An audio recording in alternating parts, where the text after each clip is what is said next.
এক নম্বরে জায়গায় সাক্ষী দিলে তুমি মানলা না, সময়ে সাক্ষী দিলে মানলা না, জিহ্বায় সাক্ষী দিলে মানলা না, হাতে পায়ে সাক্ষী দিলে মানলা না, কিরামান কাতিবিনরা সাক্ষী দিলে মানলা না। 6 নম্বরে তোমার রেজিস্টার খাতায়, তোমার ডায়েরি খাতায় যে গুনাহটা লেখা আছে, কোন সনে কোন জায়গায় লেখা আছে একটু দেখে নাও। তখন বান্ধব এই লেখা কে লিখলো, এই লেখা ঠিক নাই, এটা ঠিক, আল্লাহ এটা অস্বীকার করে।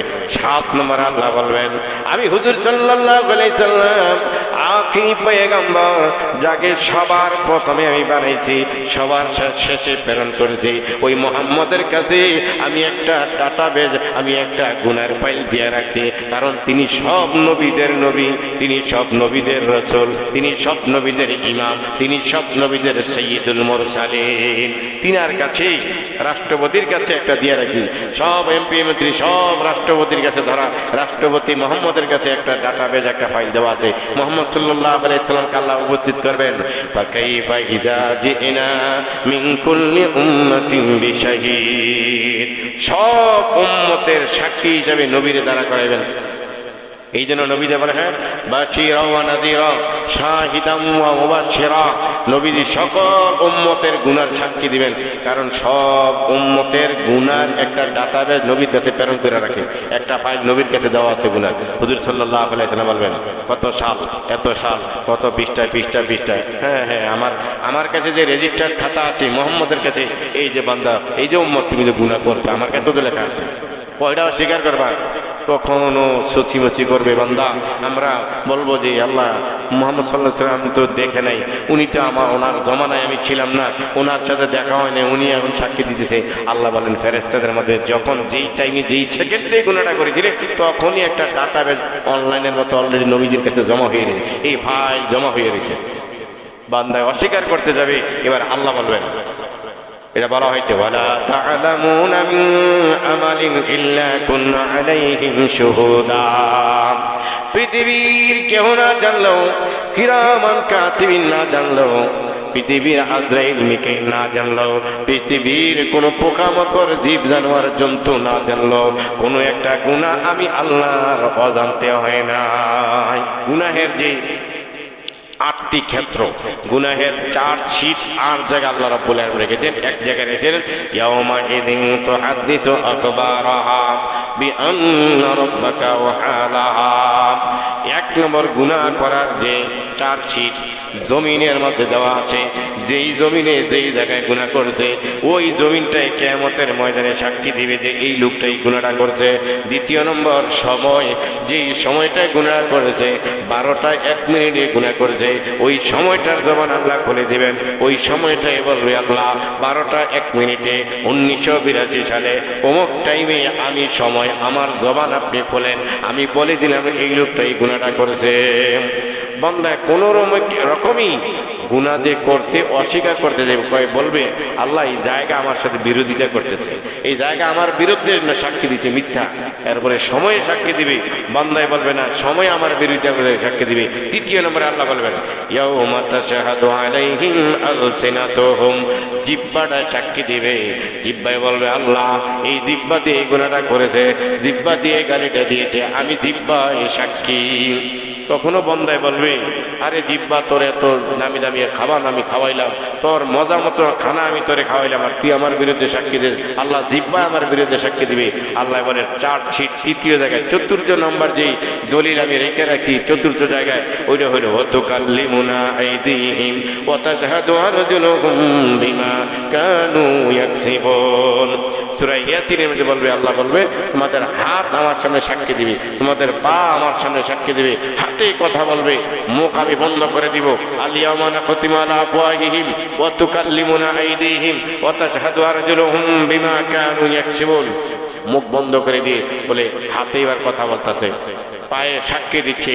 4র্থ নম্বরে হাত পা যখন কথা বলবে, বন্দায় বলবে, আল্লাহ এই হাত পা আমার বিরুদ্ধে নালিশ করতেছে, এটা আমি গুনাহটা করি নাই। আল্লাহ বলবেন, গুনাহের ডাটাবেজ, গুনাহের 4 শীট, গুনাহের ফাইল 8 জায়গায় রাখছি, কয়টা স্বীকার করা? 7 নম্বর। 5ম নম্বর, কিরামান কাতিবিনা ইয়ালামুনা মা তাফআলুন ইন্নাল আবরারা লাফি নাঈম ওয়া ইন্নাল ফুজ্জারা লাফি জাহিম।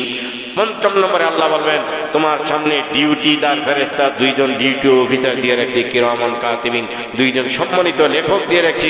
এইবার লেখকদেরকে আমি উঠালাম, এবার দুইজন ফেরেশতার দণ্ডম্যান হবে ফেরেশতার আকৃতিতে। আল্লাহ বলবেন এই ফেরেশতারা তোমরা তো 24 ঘন্টার মধ্যে 1 সেকেন্ডও তার থেকে দূরে যাও নাই, তার থেকে মুখ ফিরাও নাই। এই কি এত সালে অমুক জায়গায় অমুক সময় গুনাহটা করেছে। কিরামান কাতিবিন দুইজন সম্মানিত লেখক বলবেন আছে, অবশ্যই করেছে, সেই গুনাহকে আমরা দেখেছি। তখনও বান্দায় বলবে আল্লাহ ফেরেশতারা আমার নামে মিথ্যা কথা বলতেছে, আমি এটা গুনাহ করিনি। পঞ্চম নম্বরে আল্লাহ বলবেন সাক্ষী মানো না। এবার আমি আল্লাহ তোমাদের যে আমলনামা, তোমাদের যে রেজিস্টার্ড খাতা, ব্যবসায়িক যে তোমাদের কি টালি খাতা, এই রেজিস্টার্ড খাতাটা ফেরেশতারা বের করো তো খাতাটা। ইয়া ওয়াইলাতানা মা লিহাযাল কিতাব, ওই কিতাব বের করে দিবি, টালি খাতা, রেজিস্টার্ড খাতা, ভলিউম বের করে ফেরেশতারা বলবে আল্লাহ নেন। পৃষ্ঠা খোলেন, পৃষ্ঠা উল্টাইতে উল্টাইতে উল্টাইতে উল্টাইতে 1982 সাল, অমুক টাইম, অমুক দিন, অমুক সময়, অমুক জায়গায়, অমুক জেলা শহরে, অমুক মৌজার জায়গায় গুনাহটা করতে লেখা আছে। দেখেন বান্দারে দেখাইবে, দেখো 1 নম্বরে জায়গায় সাক্ষী দিলে তুমি মানলা না, সময়ে সাক্ষী দিলে মানলা না, জিহ্বায় সাক্ষী দিলে মানলা না, হাতে পায়ে সাক্ষী দিলে মানলা না, কিরামান কাতিবিনরা সাক্ষী দিলে মানলা না। 6 নম্বরে তোমার রেজিস্টার্ড খাতায়, তোমার ডায়েরি খাতায় যে গুনাহটা লেখা আছে, কোন সনে কোন জায়গায় লেখা আছে একটু দেখে নাও। তখন বান্ধব এই লেখা কে লিখলো, এই লেখা ঠিক না, এটা ঠিক, আল্লাহ এটা অস্বীকার করে। 7 নম্বর আল্লাহ বলবেন আমি হুজুর সাল্লাল্লাহু আলাইহি সাল্লাম আখিরি পয়গম্বর, যাকে সবার প্রথমে আমি বানাইছি, সবার শেষে প্রেরণ করেছি, ওই মুহাম্মদের কাছে আমি একটা ডাটাবেজ, আমি একটা গুনার ফাইল দিয়ে রাখছি। কারণ তিনি সব নবীদের নবী, তিনি সব নবীদের রাসূল, তিনি সব নবীদের ইমাম, তিনি সব নবীদের সাইয়্যিদুল মুরসালিন। তিনার কাছে, রাষ্ট্রপতির কাছে একটা দিয়ে রাখি, সব এমপি মন্ত্রী সব রাষ্ট্রপতির কাছে ধরা, রাষ্ট্রপতি মোহাম্মদের কাছে একটা ডাটাবেজ, একটা ফাইল দেওয়া আছে।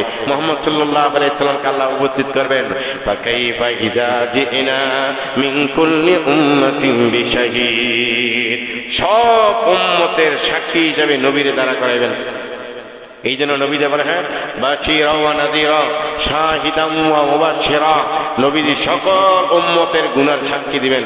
কারণ সব উম্মতের গুনার একটা ডাটাবেজ নবীর কাছে প্রেরণ করে রাখে, একটা ফাইল নবীর কাছে দেওয়া আছে গুনার। হুজুর সাল্লাল্লাহু আলাইহি ওয়াসাল্লাম বলবেন কত সাল, এত সাল, কত পৃষ্ঠায় পৃষ্ঠায় পৃষ্ঠায়, হ্যাঁ হ্যাঁ আমার কাছে যে রেজিস্টার্ড খাতা আছে মুহাম্মদের কাছে, এই যে বান্দা, এই যে উম্মত তুমি যে গুনাহ করছো, আমার কাছেও তো লেখা আছে, কয়টা স্বীকার করবা?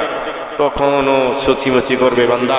আমরা বলবো যে আল্লাহ মুহাম্মদ সাল্লাল্লাহু আলাইহি ওয়াসাল্লাম তো দেখে নাই, উনি তো ওনার জমানায় আমি ছিলাম না, ওনার সাথে দেখা হয় না, উনি এখন সাক্ষী দিতেছে। আল্লাহ বলেন ফেরেশতাদের মধ্যে যখন যেই টাইমে যেই সেকেন্ডে গুনাহটা করেছিলে, তখনই একটা ডাটাবেজ অনলাইনের মতো অলরেডি নবীজির কাছে জমা হয়ে গেছে, এই ফাইল জমা হয়ে গেছে। বান্দা অস্বীকার করতে যাবে, এবার আল্লাহ বলবেন, এটা বলা হয়েছে ওয়ালা তা'লামুনা মিন আমালিন ইল্লা কুননা আলাইহিম শুহুদা, পৃথিবীর কেউ না জানলো, কিরামান কাতিবিন না জানলো, পৃথিবীর আজরাইল মিকাইল না জানলো, পৃথিবীর কোনো পোকামাকড় জীব জানোয়ার জন্তু না জানলো, কোনো একটা গুনাহ আমি আল্লাহর অজান্তে হয় না। তোমার মনের স্যাটিসফ্যাকশনের জন্য আমি এত জায়গায় সাক্ষী রাখি, আমি সাক্ষী হিসাবে আমি আল্লাহ যথেষ্ট। ওয়ালা তা'লামুনা মিন আমালিন ইল্লা কুননা আলাইহিম শুহুদা, আমি আল্লাহ এমন কোন কাজ আমল নাই যেটার সাক্ষী আমি আল্লাহ না, আমি আল্লাহ নিজে সাক্ষী তুই গুনাহটা করছো।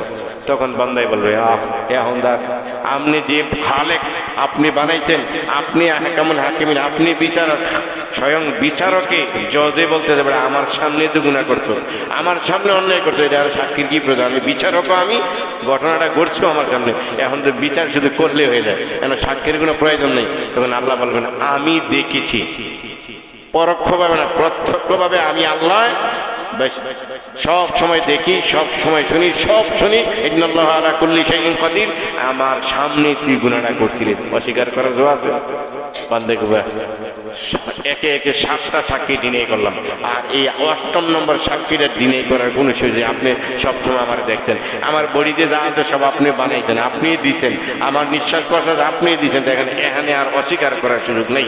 গুনাহ করলে আল্লাহ রাব্বুল আলামিন আটকে ফেলবেন। রব্বে কারীম আমাদেরকে গুনার কাজ থেকে বিরত থাকার তৌফিক দান করে, সবাই বলি আমিন। আল্লাহ রাব্বুল আলামিন গুনার কাজ থেকে আমাদেরকে ঘৃণার জন্মানোর তৌফিক দান করে, সবাই বলি আমিন। নেকের কাজ ছোট হোক ওটাকে যাতে না ছাড়ি, নেকের কাজ ধরবই ধরবো। রাস্তা দিয়ে হাঁটতেছি, নেকের কাজ আছে, ডাইন দিক দিয়ে হাঁটি, নিচের দিকে থেকে হাঁটি, সওয়াব। বাজারে গেছি, বাজারে যাওয়ার দোয়া আমরা পড়ে ফেলি। লোক একজন পাইছি, একটু সালাম দিয়ে কৌশল বিনিময় করি, কেমন আছেন, ভালো আছেন, ঘরে সবাই নামাজ পড়ে কিনা, তাহলে মানে সওয়াবের কাজ একটাও যাতে না ছাড়ি।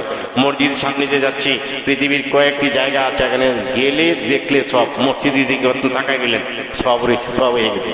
কোরআন চিপ সামনে পাইতেন, একটু তাকাই 2-3টা অক্ষর পড়ে ফেলেন, সওয়াব হয়ে গেছে। পিতামাতা দেখছেন, পিতামাতার দিকে সব নজরে তাকান, একটু সওয়াব হয়ে গেছে। আলেম ওলামা দেখছেন, একটু চেহারার দিকে মায়ার নজরে তাকাইবেন, ভুল ধরার নিয়তে না। আপনি আলেম ওলামার ভুল ধরার দরকার নেই, আপনি আলেম ওলামার দিকে মায়ার নজরে, মহাব্বত নজরে, ভালোর নজরে তাকালেন, এই সওয়াব হয়ে গেছে। ছোট ছোট সওয়াবগুলো যাতে আমরা না ছাড়ি। মসজিদ দেখছেন, পকেটে হাতান দিয়ে দেখবেন 2 টাকার একটা নোট আছে, 2 টাকা দিয়ে দেন, নাই পকেটে। বিড়ি খাওয়ার জন্য 5 টাকা রাখতেন, যে বিড়িটা আজকে খাইলাম না, দিয়ে গেলাম মসজিদে দান বাক্স। মসজিদের দান বাক্স এদিকে দেওয়া আছে, কবরস্থানে দান বাক্স এখানে দেওয়া আছে, মাদ্রাসার দান বাক্স ওই পাশে দেওয়া আছে। আলহামদুলিল্লাহ আপনারা ভাগ্যবতী, আপনারা মসজিদ, মাদ্রাসা, কবরস্থান সব একসাথে পেয়ে গেছেন। এমন খুব কম জায়গা আছে যে এক পাশে মাদ্রাসা, এখানে মসজিদ, এখানে কবরস্থান, খুব আছে, খুব কম কম সংখ্যক জায়গায়। এটা আপনারা একটু গ্রাম সাইড দিকে আছে, শহরের ভিতরে নাই বললেই চলে। খুব কম জায়গার মধ্যে মসজিদ, মাদ্রাসা, কবরস্থান আছে, খুব কম জায়গায়। তাহলে আরাফাত নগরের মানুষেরা ভাগ্যবতী, ভাগ্যবান যে একই জায়গায় মসজিদ, মাদ্রাসা, কবরস্থান পাইছেন। এখানে নামাজ পড়বেন, মাদ্রাসায় দোয়া হইব, এখানে কবরস্থান। এখান থেকে মাদ্রাসা থেকে সওয়াব কবরে যাবে, এখান থেকে সওয়াব কবরে যাবে। শর্ত এই মসজিদে মাদ্রাসার জন্য শ্রম, মেধা, টাকা, বুদ্ধি, বিদ্যা একটু খরচ করে দেওয়া লাগবে। যার যে দিক দিয়ে সামর্থ্য আছে এদিক দিয়ে একটু কি খরচ করে দেওয়া লাগবে। এমনি গিয়ে শুয়ে থাকলে এনে সব চলে যাবে এমন না, বিষয়টা এমন না। আপনি মসজিদের মাদ্রাসার মসজিদের বিরোধিতা করছেন, ইমাম সাহেবের বিরোধিতা করছেন, মুয়াজ্জিনের বিরোধিতা করছেন, মাদ্রাসার জায়গার বিরোধিতা করছেন, আপনার এখানে সবাই মাটি দিয়ে রাখছে, আর এখান থেকে সওয়াব আপনার কবরে যাবে নাকি? আপনি তো এন্টি পার্টি হয়ে কবরে গেলেন। এমনি না, আমরা সবাই বলবো বিসমিল্লাহি আলা মিল্লাতি রাসূলিল্লাহ, আল্লাহর নামের সাথে রসুলের ধর্মে এই লাস্টটা রেখেন, বিসমিল্লাহি, আল্লাহর নামের সাথে আলা মিল্লাতি রাসূলিল্লাহ, রসুলের ধর্মে লোকটার আমরা রেখে গেলাম। কিন্তু এই লোকটাই জীবিত থাকতে আল্লাহর ঘরের বিরোধী করছে, রসুলের ধর্মের বিরোধিতা করছে, তো ওই লোককে মসজিদ আল্লাহর ঘর থেকে সওয়াব যাবে নাকি? সওয়াব যাবে না। এখন মসজিদের ভিতরে কবর দিলেও কাজ হবে না। বিষয়টা এমন না যে মসজিদের ভিতরে কবর দিয়েছে আর সারা জীবন সে মসজিদের বিরোধিতা করছে, আলেম ওলামার বিরোধিতা করছে, সে আল্লাহ রসুলের সুন্নাহর বিরোধিতা করছে, এর কবরে সওয়াব যাবে না। মসজিদের পাশে মাটি দিতে বিদায়, বিষয়টা এমনটি নয়। আপনি মসজিদের জন্য, মাদ্রাসার জন্য যতটুকু খেটেছেন, যতটুকু আপনার নিবেদিত প্রাণ ছিল, এই পরিমাণে সওয়াব যাবে।